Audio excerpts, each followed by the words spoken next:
Shadows of Doubt is a game where you play as a detective trying to solve an assortment of different procedurally generated cases, usually murder. Oh!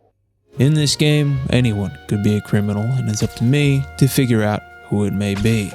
There are 33 trophies in Shadows of Doubt, including the Platinum. A lot of these aren't very complicated, it's mostly just a bunch of stuff like free healthcare for escaping from the hospital without paying your medical fees, Diamonds Aren't Forever, which is unlocked by throwing an expensive item out of a hotel room's window, and there's even a trophy called Rise and Shine for beating the tutorial case. A few of the super duper omega really easy ones, like those ones before, really easy. These ones, even easier, right? Like a baby could do this shit. A few of the really super duper omega easy ones include Toilet Terror for using a door wedge to trap someone in the bathroom, Shafted for falling down an elevator shaft from 4 floors up, Reunited for returning a lost item, Coming Through for knocking someone out by barging through a door, and Sleeping with the Fishes, which is just for stealing someone's gun and throwing it into the ocean. There's a bunch more of these, but they're all really easy, so I'm just gonna leave them for later, alright? I'm not gonna bog down the video now. Who cares?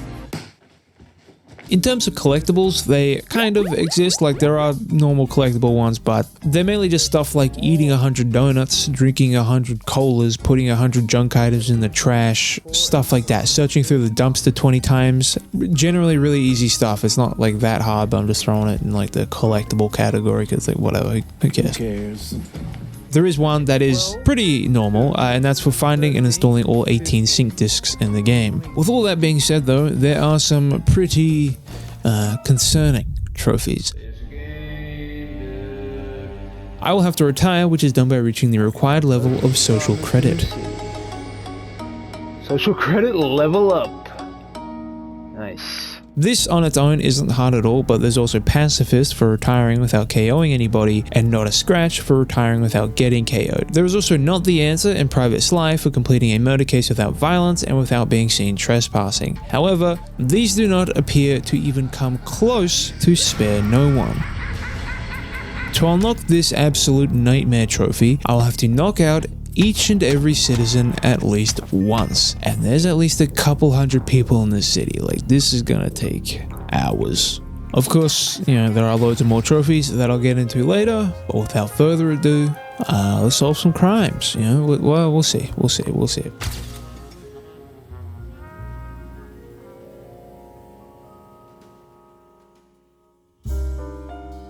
The name, Harvey Hendricks, a PI of no renown and a resident of the Casablanca Quarter.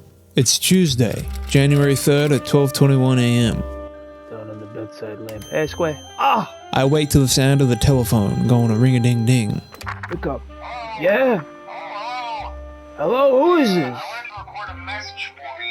A note slides under my front door. I read it. It says, Laurel Hardiman. I opened up the phone book to check the name. Bam!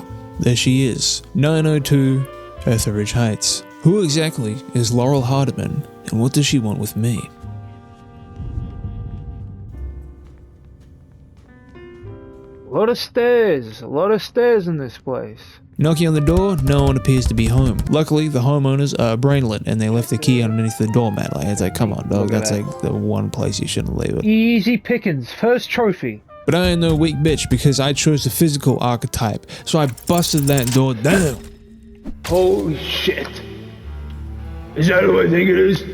Searching her body, I discovered she had been shot twice in the back of the head, cartel style. Searching Laurel's apartment, I found her wallet, as well as a number of private notes, which included her tenancy agreement, her job contract, a spectacle prescription, but most importantly, a life insurance policy. The only time someone takes out a life insurance policy is when they know they're about to die, or when they get tricked into it, and then they get murdered. So I think that either way you put it, Laurel Hardiman knew her killer. Fortunately, our checks indicate that you do not meet the required social or economic requirements. Never mind. Before leaving the crime scene, I conducted one last sweep around the apartment looking for fingerprints. All of them checked out, except for one. When I initially arrived at Laurel's apartment, the safe had already been opened. Sure, it could have been Laurel, but then, who's D?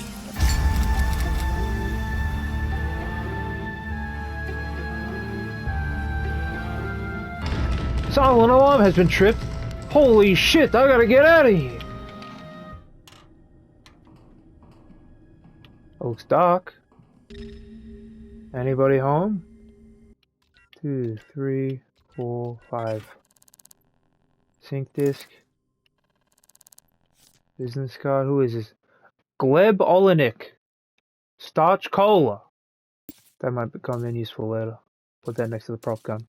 From here, I had a few avenues of investigation. I could check out the diner she visited the night she died. Who knows, maybe she wasn't dining alone. I could also tap into the phone lines and investigate all the calls that had gone in and out of her apartment. It would even be a good idea to speak to some of the not-so-upstanding citizens about where one might acquire a handgun. I ultimately decided to check out the offices of the Tawny Corporation, Laurel's workplace. Well, that was the plan, but then I happened to stumble across the diner anyway, so I went there. Raven! Oh, shit! This didn't really lead to much. I just kind of ended up locking myself inside. Yeah, I'm gonna go on a limb here. There ain't jack shit here. Whoops. Oh no! No! No! I locked myself in! It was 5 AM, so obviously the offices were closed and I would have to break in. I went over each desk checking for fingerprints, quickly finding Laurel's desk. I hacked into her computer using a code breaker, but as it turned out, it wasn't Laurel's desk. It was actually this other lady's named Latrice Bowden. I don't know how I fucked that up. This is a fucking desk. Shit! Checking out Laurel's actual computer this time, I found some pretty alarming messages. Nox, I have to see you. You're the only one who understands. You'll help me get my head straight. Can't say any more on here. Meet me at Raven Restaurant at 11 PM. I'll explain. Laurel, you're scaring me. I'll be there. Please don't do anything until we can talk. Laurel, please listen to me. Get out of the house now. Gleb is coming for you. If anyone comes saying they know me, don't open the door. Go somewhere safe. Don't come here. I'm sorry. No. Dude, Gleb. D is Gleb. Gleb was D, but who the hell was Gleb, and why was that name so damn familiar? I stopped by Glutton Grub to grab some grub and check the city directory. I only had a first name to go off, which wasn't going to help me find Gleb, but there was Knox Hinton, the man Laurel was corresponding with just before she died, and he only lived down the street at 401 Zhang Terrace. What? Someone, likely Gleb, had broken into Knox's apartment and ransacked the place. Knox's computer gave me a few more clues. Laurel and a certain mystery man had recently entered a tumultuous relationship, much to the dismay of Laurel's friends, including Knox Hinton. And it even appears that Knox had strong feelings for Laurel. He might have even been jealous. Angry. Motive? And where exactly was Knox Hinton? Oh! Is that Knox? How did I miss that? 2 bodies and only 1 lead left, Gleb. But with no last name, I had nothing to go off of. Gleb had to be D, but where did I see his name? Alright. Was he in the address book?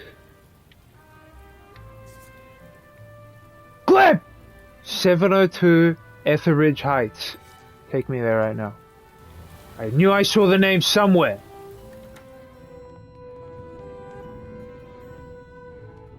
Why did I take the stairs again? I could have just ran. I could have just used the elevator.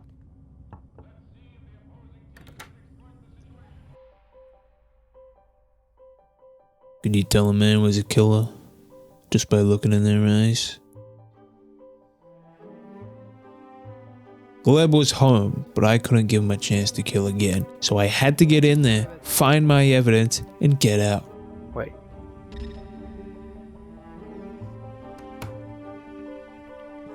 Whoa! I was not expecting that. Upon waking up in the hospital, like any good citizen, I refused to pay the extortionate medical bills, so I snuck my ass out of there, which did get me the free healthcare trophy. Fuck you all! I ain't paying for shit! Gleb was asleep in his apartment, which gave me the perfect opportunity to do some snooping. D! Gleb is D! Holy shit. Shot twice in the back of the head, cartel style. The ammunition is from that of an 8mm handgun. Low caliber 8mm ammunition. Dude, I was in here earlier. Business card, who is this? Gleb Olenek. That might become then useful later. Put that next to the prop gun.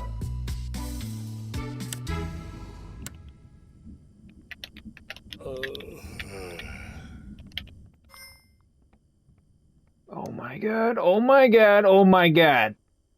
Oh my god. Oh my god. Oh my god. Liv, Owen, Eric. I fucking got him, man. I got him.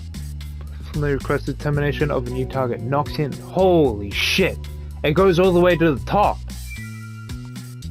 Dude, I had his fucking business card in here the whole time? I just gotta arrest him now. Gleb? You're under arrest, motherfucker! You're under arrest! Think I'm the only killer in this city? No. But you're one of them. Alright, have a good one. Aloha! Okay, submitted. So, look at that. #1 greatest detective of all time. I was definitely due for a little R&R, so I went back to my apartment, only to find I had been evicted.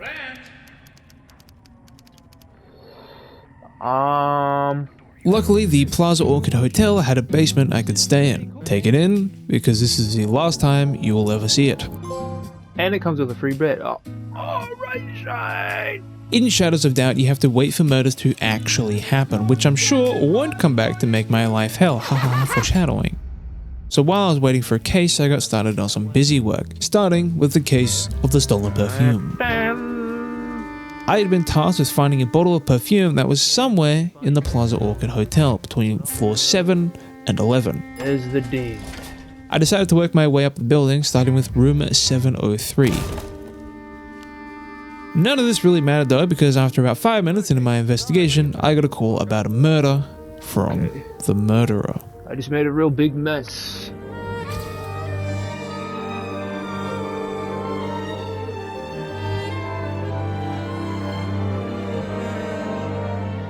The killer wanted me to dispose of the body and make sure it was never found. Of course, I would never give in to the killer's demands, but it's also $1,500 if I do it, so I'll dump the body, but I'm still gonna try and crack the case. The victim is Ethan Taylor, a receptionist at Lobby Incorporated. He's been stabbed to death, gutted, and drained of blood. His blood even being used to paint a sacrificial altar around him. The murder weapon, a kitchen knife, lay on the ground. Doing a few sweeps around the apartment collecting evidence, I had everything I needed to track down the killer. Now all I needed to do was dispose of the body, and what better place to get rid of some trash than the ocean.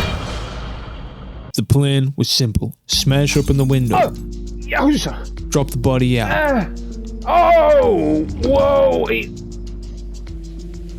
drag him across the street, and dump him in the ocean. I'm an innocent man! You wanna get your fucking... Oh! Cover up success! My first lead led me to the offices of Lobby Incorporated. Using the manager's computer, I printed out each employee's record to see if any of the victim's co-workers' fingerprints matched those I found on the murder weapon. What are the fingerprints I'm looking for? I'm looking for AC. AC. Okay, never mind. Oh! Abraham Navarrete. Abraham Navarrete. Type C. There he is. That's the red demon.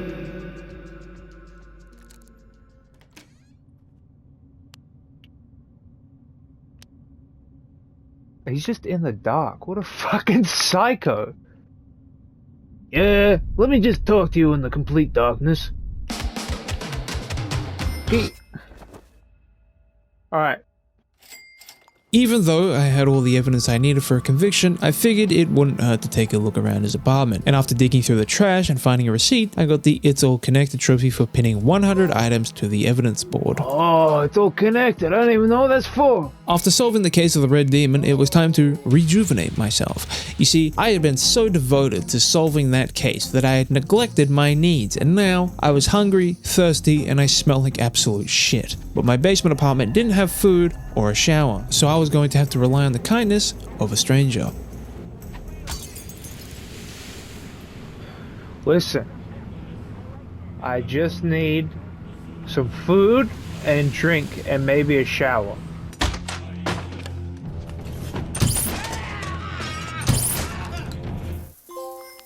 Fresh as a daisy.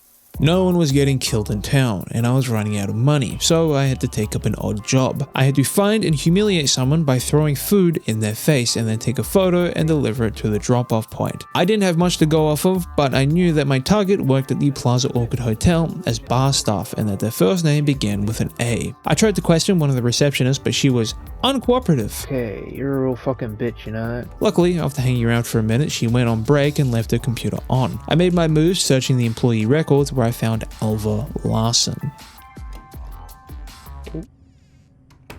I subdued the target and their spouse before raiding the fridge and slapping Alva in the face with my meat. Say cheese! Oh my fucking god, what is that photo? I did get quite inebriated after downing a couple brewskis, which I took as an opportunity to try and get the beer goggles trophy for scanning a fingerprint while highly inebriated. Oh, this is not easy.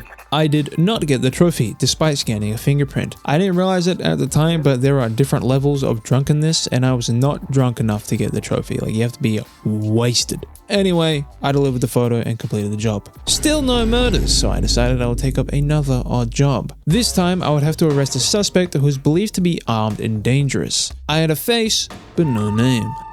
I asked people in the area if they knew the suspect or had at least seen them, and one man pointed me in the direction of Zhang Terrace. And when I arrived, I quickly found the suspect. I began following them back to their apartment where I intended to subdue them and make the arrest. Now, I'm man enough to admit when I have a lapse in judgment because this was not the person I was looking for. I mean, that's not him. That's not the person. On my way back down to the first floor, I ran into a man. I asked him about the suspect, to which he told me he saw them on the first floor only 40 minutes ago. I had arrived at Zhang Terrace only 40 minutes ago. It was 40 minutes ago. I walked past them. It's like 7. It's like 7. He took a photo of me. I guess I'll just start knocking on doors. Oh. Hey, man. Mind your own business. Okay, fuck you then. Who is it? And that cola ain't? Hey. Who cares? I care. Oh. Well, you shouldn't. I'm no good. What did I walk into? Wait, don't go. Why not? Stay here and talk to me. About what? About nothing. Anything. Doesn't matter. Swear this new cola is twice as strong. Hey,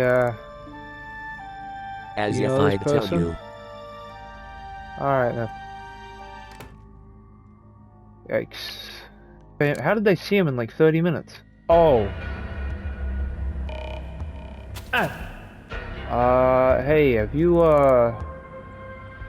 you know this guy? Okay, no problem. Wait a minute. I subdued the target and their spouse. Holy shit. Holy shit! It's the fucking person from the... Hey! Hey! You're under arrest, motherfucker! Put her in some handcuffs. Alright, well, hey, there we go. Deuces. Hey, all in a day's work. Not bad at all. Holy shit. Holy shit! Oh, the future is now! The frame is too much! It's too fast!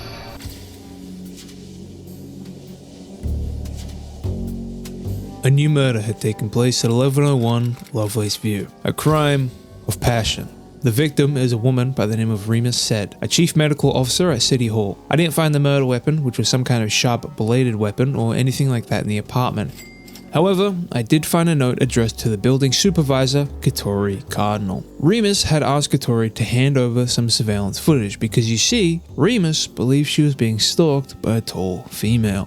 Ugh, smells bad. On top of that, I discovered that Remus had a rather tall spouse, one Hugo Rivera, and despite the name, Hugo was female. But Hugo wasn't home. In fact, no one was home. So I once again took this opportunity to get white girl wasted and scan some fingerprints.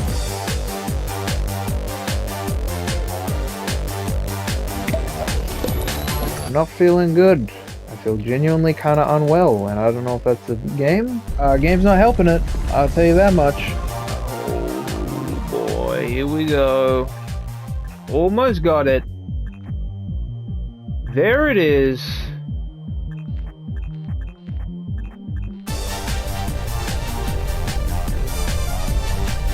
This might be the hardest trophy in the game.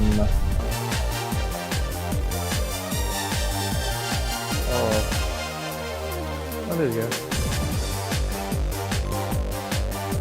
Oh yeah, I got it. That wasn't too bad. Uh-oh. Oh, they got me.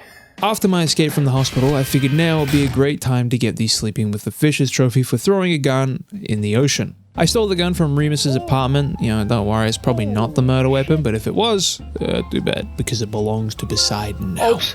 Since I seem to be on a roll with some of these trophies, I decided I should go for some more. So the next one was Shafted. Pretty simple, I just went up to the 4th floor of the Zane Terrace building and jumped down the elevator shaft. Oh, never mind. Hey, I got it that time. After that, I got thin disguise for escaping a pursuer by hiding behind a newspaper. This one was kind of just luck. There were a bunch of times before when I had tried to get the trophy, but it just didn't pop. Not that it's like bugged or anything, it's just, I just didn't do it right. I mean, it might be bugged, but I just don't think I did it right, you know? But this time, I, finally did it correctly, and I got the trophy. Finally, I fucking got that. Then after that, I got Nosy Parker for 100% completing a citizen's profile. It's not a super difficult trophy to get, but certain parts of the citizen profile aren't the easiest to obtain. You know, it's pretty easy to get their like name and address and age and job and stuff like that, but it's not the easiest thing in the world to get someone's exact height. Yeah, it's not a terrible trophy or really that hard. It's just like, I didn't know what I was doing, so it was like kind of hard, but I got it, whatever, I guess. Anyway, back to the murder case. My number one and only suspect was Hugo Rivera, but I didn't know where she was. Probably at work, but I didn't think to check there. I went back to the murder scene to re-examine the body, where I found out that she had actually been shot to death. Huh. I didn't find much else in the apartment aside from some ineligible writing on the wall, but as I was leaving the building, fate struck. I ran into none other than Hugo Rivera. You're under arrest.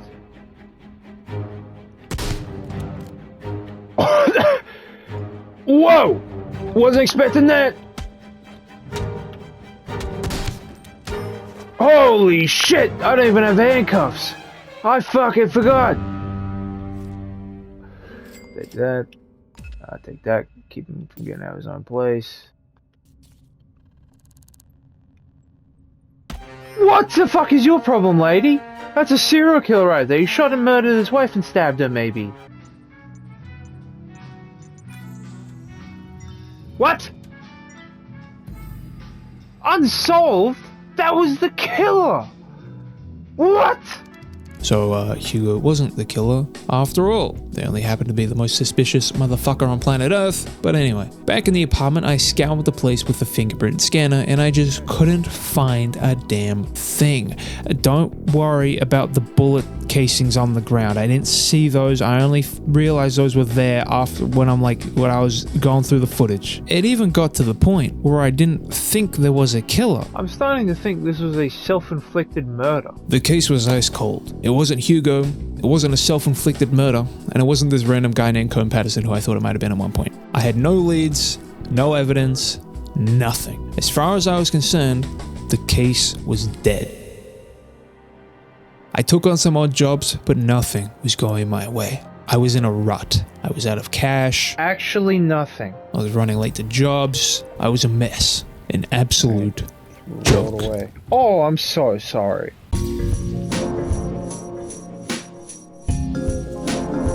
A new murder, another crime of passion. The victim, Irvin Norman. He had been violently slashed to death with a bladed weapon while in the shower. A very psycho thing to do.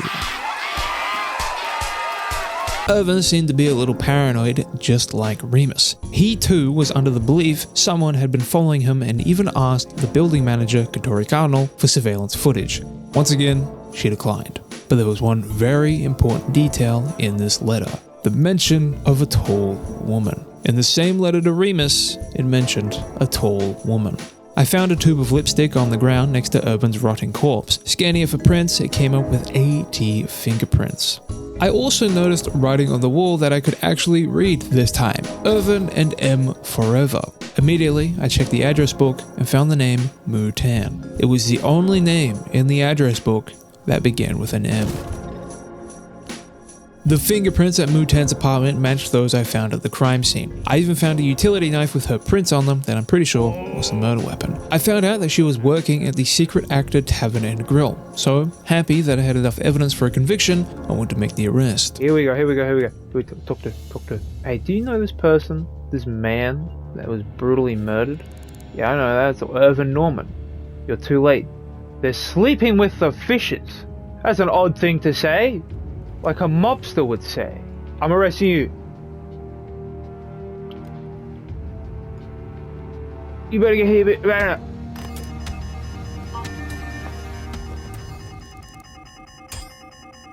This did not go the way I planned. This fucking horse shit now. I'm fucking loading the fucking save. That is some horse shit. Oh, here we go.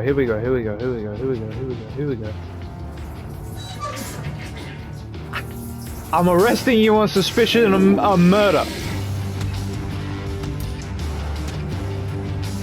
Fuck, who is this? But you're being a little cringe. Oh my god, don't tell me there's a new guy. Whatever. Who the fuck are you, dude? Fucking little Jimmy Olsen. Get out. I'm under arrest.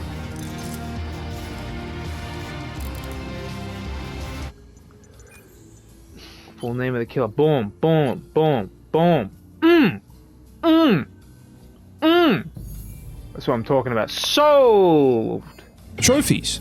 Remember when the video was about that? Well, I got some more for you. Starting with room 237. It's literally just for renting a room. It's also a Shining reference, if the numbers sound familiar to you, which it did to me. This next one was a bit later, but fuck it, who gives a shit? Who cares? There's also a trophy for buying an apartment. Of course, knowing my luck, I just happened to buy the one apartment with asbestos smoke pouring in all day and night, so that's really cool. I got the ass cloud, man. You can customize your apartment, which does seem to have some depth to it, but I didn't really do much decorating, although I did create the big room. My death room. That was my kill room. Oh no. I could just put it like... I gotta put it in the corner, of course. You're all asleep here. Oh, and a clock. A clock. This actually, no, don't put the clock in. I don't want them knowing how much time has passed. Can I just get straight blinds? I don't even like have to put them on a window. Oh, dude, a fucking serial killer lives here. The facade of normalcy. It puts the lotion on its skin or else it gets the hose again. One trophy I tried to get that I thought would be really easy but was actually really annoying was Diamonds Aren't Forever. See you later, alligator. Oh my fucking god, I didn't get the trophy.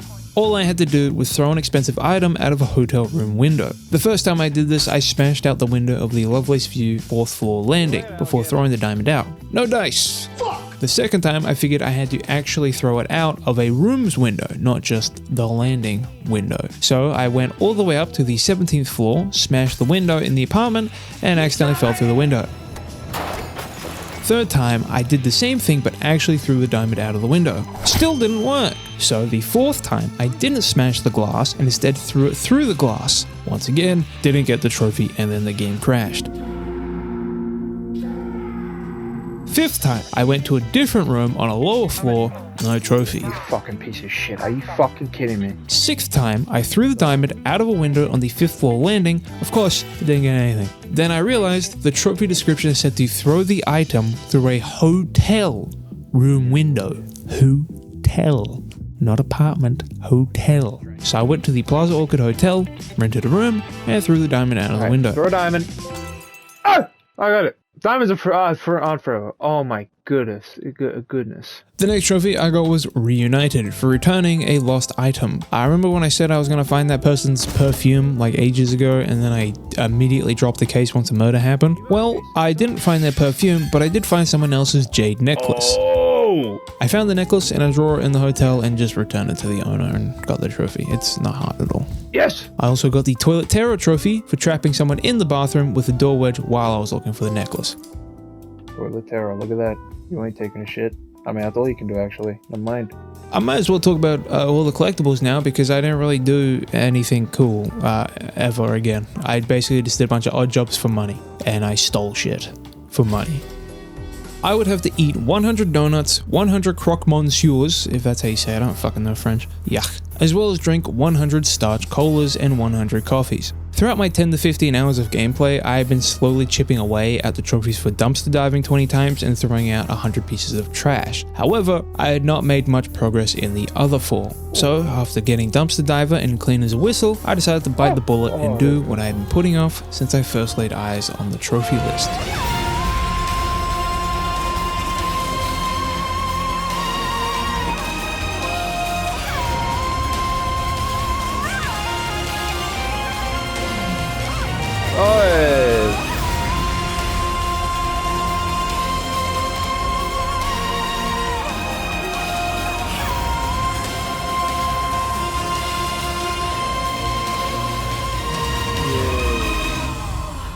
It took me from 9:46 p.m. to 11:28 p.m. Almost 2 straight hours of this shit.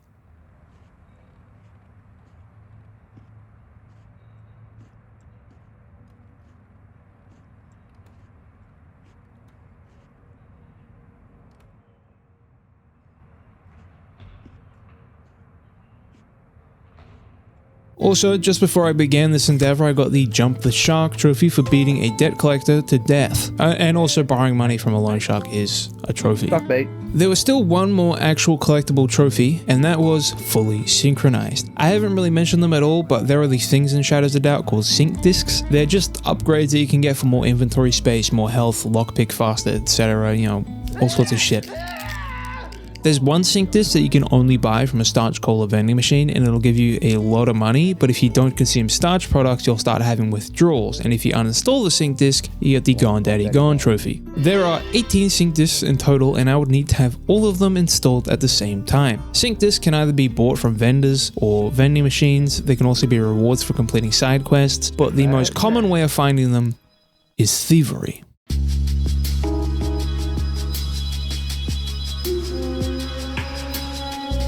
My plan was to sneak into the Echelon apartments, which is where all the rich people live, break into their safes, and steal the sync discs I needed. This worked for a while, but as I found more discs, I began to get duplicates, and eventually I had robbed damn near everyone. So then I turned to doing odd jobs. What the fuck, Al Capone and friends?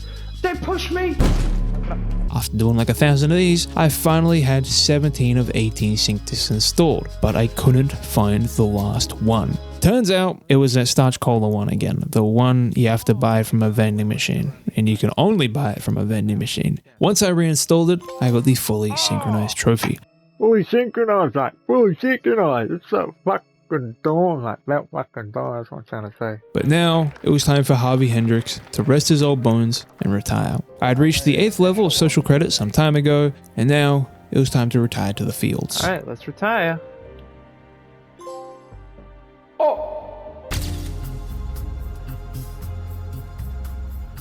The name, Joel Brown, a detective of no renown, except it rhymes better this time. Now that I had a good idea of how the game worked, I was much more comfortable going for pacifist, not a scratch, not the answer, and private sly. These trophies are unlocked by retiring without knocking anyone out and without being knocked out, as well as solving a murder case without violence and without being seen trespassing. One quick thing I did to make these trophies a little easier to unlock was to set the game length to short, so that way I didn't need to solve nearly as many cases in order to retire. My first job as Joel Brown was to photograph someone. All I had to go off of was that my target had blue eyes, some big ass feet, and that they lived on the first floor of the Garcia building. This really wasn't hard to figure out. I found the guy pretty quickly after breaking into a few apartments and scanning the occupant's shoes. Then I just took a photo of him and dropped it off. Very easy.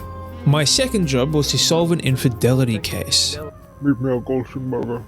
Give me shit with a cola. Call it. Let's come at a minute. Call it. Make it sharp. I want to be here much longer. Call it. Well, that was the plan, but I couldn't find the motherfucker who wanted me to solve the case because he wanted to meet in the middle of the street, and I'm pretty sure the game bugged out and he just like walked off somewhere. Like, cool, great, thanks, dude. Fuck off. So my actual second job was to commit a little bit of corporate espionage. I had to find and retrieve an envelope, but the only clues I had were the floor the person who stole the envelope lived on and a sample of their handwriting. After breaking into multiple apartments, I found the right one by matching the handwriting sample to the handwriting in the address book. I figured out the thief was a woman named Haruka Abe. Once I came to the conclusion that the envelope was not in the apartment, I decided it was time to leave and head to Haruka's place of work. Once I found the document, I threw it in the ocean and completed the quest. Job number 3 began with me asking for dong. That's not really important to the job, but I thought it was funny and wanted to mention it. Ask staff for dong, alright.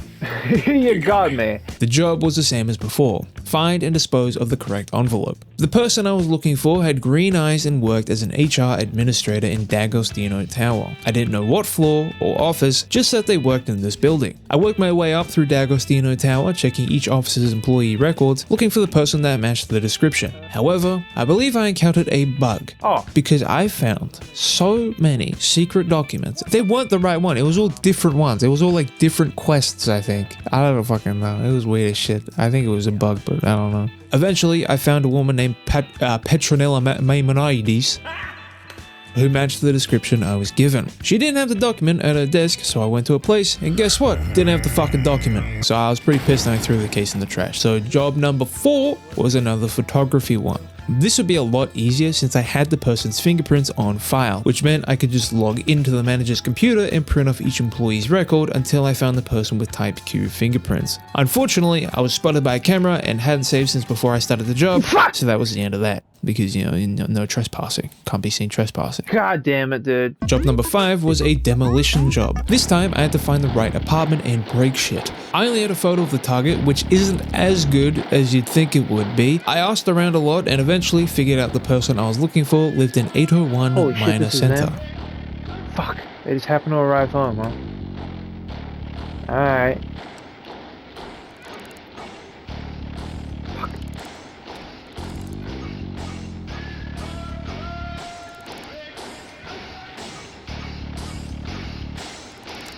Cool, man. Oh, you fucking piece of...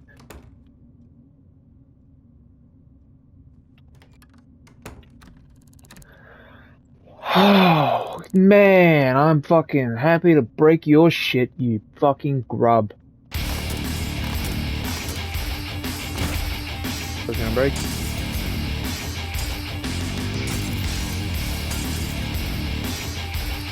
Get that milk. Boom. So, brother, 250 social credits. That means I can retire, I think. In any case, yes. Look at that. Not a scratch. Wasn't there 4 trophies I was supposed to get? Am I stupid, or was I supposed to get 2 more? Once again, I did not read the rules. I had to complete a murder case without violence and without being seen trespassing. All I did were odd jobs, not a single murder. So, that's really cool.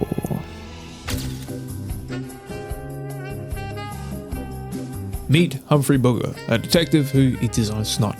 This time, I was going for those 2 trophies I missed before. I figured I could game the system by replaying the tutorial case. I did this so that A, I wouldn't have to wait however long for a murder to take place, because, you know, you could be sitting there in a room for like 8 hours and nothing will happen. And B, because it would be easier than some random ass case, since the game is actually trying to teach you how to play the game. My plan was to make a save at the start before I did anything, then go about solving the case as usual. Then once I had the right guy, I would reload that earlier save before I had been spotted or like done anything violent, you know, anything that would avoid the trophy, and then turn in the case and get my 2 trophies. That was the plan. The victim had been shot to death. You know the drill. One of my leads led me to 1201 Teague Towers. I was having a lot of trouble trying to break into the apartment because it's one of the echelon ones, and if you go past like the purple wall, they don't like that, and you get like, you know, it's trespassing. There's a fucking camera there, so it's annoying as shit. So I couldn't lockpick it because then I just get spotted. So what I decided to do, I decided to buy a grenade, knock on the door, and fucking ding dong ditch the bitch. Much to my surprise, grenades don't do a fucking thing.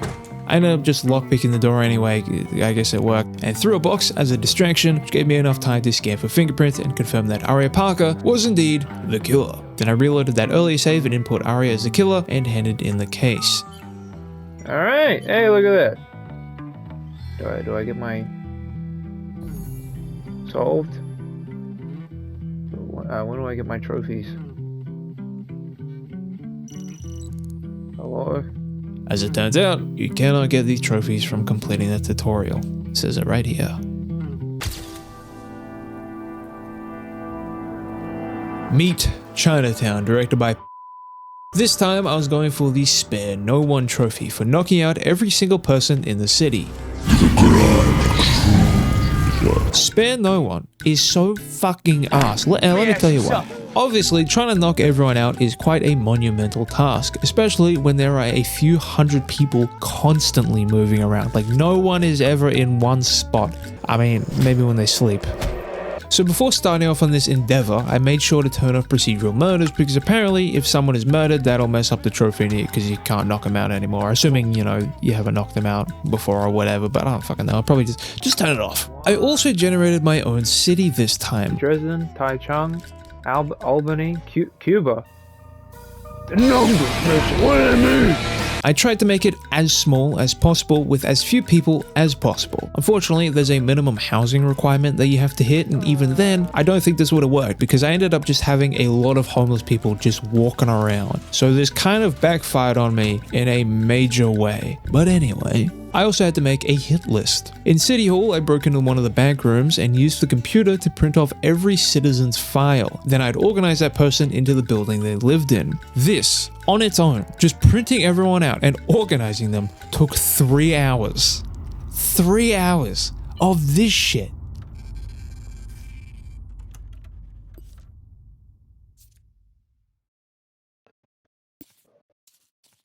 You know what I could have watched in those 3 hours? Heat. Michael Mann's Heat, 1995, greatest movie ever made. Fucking damn near one of them, at least. I don't know. I mean, I do love it. I love that movie. It's great. Oh, love Heat. I love Heat. The heist.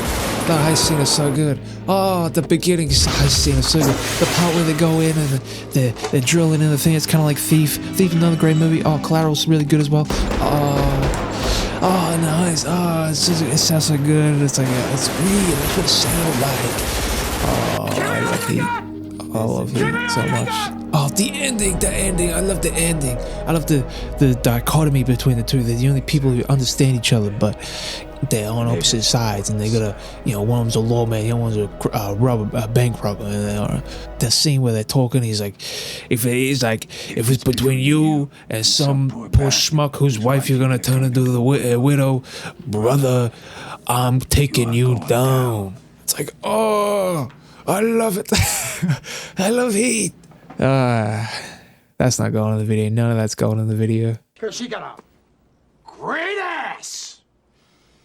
And you got your head all the way up it. Jesus, when I think of asses, woman's ass, something comes out of me. Once I had finally finished printing everyone out, it was time to start cracking some skulls, beginning with the homeless. I figured they would be the hardest group to do since the homeless are without a home, so they could just be fucking anywhere. And something I want to mention that added to the agony of the player was that the caseboard was really laggy. No joke, it would take at least 3 seconds every single time to bring up the caseboard. I did the math. If there are 300 people in the city, admittedly, I don't know how many people there were in the city, but the other 3 like pre-baked cities, those have a population of about 300 in them. More than that, actually, but yeah, let's be generous. 3 seconds by at least the 300 times I open the caseboard to cross everyone out, that comes out to 900 seconds. 900 seconds is 15 minutes. So bare minimum, I spent 15 minutes just waiting for the caseboard to open up. And I definitely opened that bitch more than 300 times, let me tell you something, son. Hello, everyone. Once again, editor Greaseman here. That's weird calling myself that, I don't like it. Well, I probably should have done this when I was actually writing the script, but I didn't because I was lazy. But I looked at the footage, counted everyone up. I think it was actually only 178 people, not like 300. I made the estimated guess it would be 300. I don't think it is. I think it was only 178. Might have miscounted, but it's around that number. But crunching the numbers, turns out it was like basically 9 minutes doing that. So it's still a pretty long time. 9 minutes spent literally doing nothing, right? I think that was everything. Be sure to watch Heat. If you like Heat, check out Thief and also Collateral. There's Public Enemies as well. Not as big, not a huge fan of Public Enemies. I've only seen it the one time, but I didn't love it. I didn't really like the bluegrass music or whatever it was during the hype scene. Anyway, once I had taken out all the homeless, only took an hour and 20 minutes, I moved on to the apartment blocks. This was a lot easier. Still fucking boring as shit, but a lot easier. I just went up each floor, knocked on every door, and knocked out the person when they came. If someone wasn't home, I would make a note to come back later or check their workplace. But generally, there isn't a whole lot to say. This was pretty easy. It just took forever and was so fucking boring. Oh my god! Oh, I fucking got it. Oh yeah. That, I don't know. Alright, it might be recency bias, but that might be one of the worst trophies I've ever gotten in a game. There it is. Every single person. Oh, hold on, let me. Tabitha. Bam. Don't platinum this game for that trophy alone, dude. Don't do it. Don't do it. I'm only doing it because I get money out of this, right? I'm getting paid to do this. So that's why I'm doing it. Don't do this for fun, because it's not worth it. All in all, this trophy took a brisk 8 hours and 4 minutes to unlock over the course of 2 sittings. I was starting to get pretty tired of Shadows of Doubt by this point, especially after spending 8 hours doing the most boring dog shit imaginable, but I only had 2 more trophies left. Not the Answer and Private Sly. 2 trophies that could be cheated pretty easily. I could just make a save where I did anything bad, figure out who the killer was, and then reload that save and complete the case. That's all I had to do. Meet Harvey Hendricks again. He's back out of retirement for one last case. The case of the Snoop. I had attempted this case many times before, but I had assumed the game bugged out each time. It might have, it might not have, I don't fucking know. But I never bothered completing it and just retired. But it was always there, the one that haunted me, the case I couldn't solve. It happened in the Zeta Labs. The victim, this guy, I don't think I ever figured out his name. We'll call him Pete. Good old Pete had been shot and killed with a rifle. Yet, at the scene of the crime, there were no bullet casings, no fingerprints from the killer, and they hadn't been caught on camera. Yet there were bullet holes that could have only come from one building, the Hodge Projects building. No, is it the Riddler? It looked like a Riddler. If you are justice, please. Despite the fact that everyone in this game seems to have a gun and they all seem to want to use them on me, guns are actually illegal and can only be bought off the black market. I discovered only one person had bought a Hamilton rifle, a woman named Anacita Gonzalez, who happened to live at 701 Hodge Projects. Much to my surprise, Anacita let me search her abode. Oh, wow. Fucking idiot. Bitch must be crazy because I found a human skull in her bedroom. What is that? Now, I don't think having a skull in your house is explicitly a crime, but it is kind of weird. And admittedly, I didn't find a gun nor ammunition for that gun. And to be fair, the skull could be fake. It could be a sculpture or something. It's a human skull, it says right there. Unidentified human remains. Well... Oh, well, there it is. What? I don't understand. What went wrong? I guess at some point I was spotted trespassing, and even though earlier I said I was going to make a save, solve the crime, then reload that save and turn in the case, I didn't actually make that save, so I was just going to have to wait for a new case to come along. And that's what I did. I waited, and waited, and waited, and waited. But there was never another case. So I figured the save was bugged, and I went back to and I waited for in-game weeks and IRL hours, and no one was murdered. Of course, right now, at the end of all of this, the game breaks and doesn't give me any new cases. Holy shit, no way I forgot to turn murders back on. As you can probably imagine, turning on murder means that murder happens. Oh shit! Make a save! The murder had taken place in the middle of the street, yet there were no witnesses. The victim was Zoila Papua New Guinea. I don't fucking know how to say it. What? I found the murder weapon, a chef's knife, right next to the body, which had type B fingerprints. I checked out Zoila's apartment and spoke to their partner. I quickly ruled out the partner as the murderer because her prints did not match. Same with all of her work colleagues, none of them happened to be the killer either. I did another sweep of the crime scene and noticed there were cameras overlooking the street. Of course, with my luck, they didn't see a fucking thing. I was getting pretty annoyed because this case didn't end up being as easy as I was hoping it would be, and all they had to go off of were the killer's fingerprints. So I decided fuck it and just printed out every single person's file again. Took a long ass time, but I found them. How the fuck? Abraham the Varg! That's who it is! I was about to say, how the fuck have I not found this motherfucker? The Varg. Boom. Turn it in, hand in case. Please, please, please, please, give it to me. Oh, there it is. Shadows of Doubt Platinum. Fuck, man. This one sucks. And there it is. Don't platinum this game. Don't platinum Shadows of Doubt. Play the game if it looks cool and you want to check it out. Like, it's a cool game. It's got a lot of issues. Optimization probably being the biggest one. I don't know if that's a console thing or if it's like that on PC. I don't know. I mean, I imagine it would be like that on PC, but to some degree, depending on your setup. But yeah, it's like horribly laggy. So just be aware of that if you want to get it on PS5. But do not platinum this game. Like, it is like... I'll admit, I did kind of screw myself over and make this platinum a lot harder than it needed to be. But even then, it's just not a great trophy list. It's just kind of like whatever, right? It's like a bunch of really easy stuff and then a bunch of like really boring stuff that's just not very like fun, which is like, I mean, it's fine. Not every game is going to have a 10 out of 10 trophy list because it's like, you know, who fucking gives a shit about trophies? Like 99% of people don't give a flying fuck about any of the like trophies and shit. No one cares about my opinions. Why am I talking about this shit? It's all getting cut. People only care about the next game. Next game is Yakuza 0. Here's a clip. You didn't die. No. Fuck! What are you doing, Amiri? You've lost. You've lost. Good job, idiot. You've lost. What? What? What the fuck? Holy hog shit, Batman. That's fucking bull. But yes, I'm very excited to finally get to Yakuza, replay the Yakuza games. For reference, I've played up to Like a Dragon, so 7, Yakuza 7. You know, the first one with Ichiban. So I haven't played Infinite Wealth, Ishin, Like a Dragon Gaiden, Pirate Yakuza, and then, you know, Kiwami 3 is coming out soon, which I'm so excited. Kiwami 3! Mine! Yay! So yeah, that's everything. Whatever. Bye, see ya.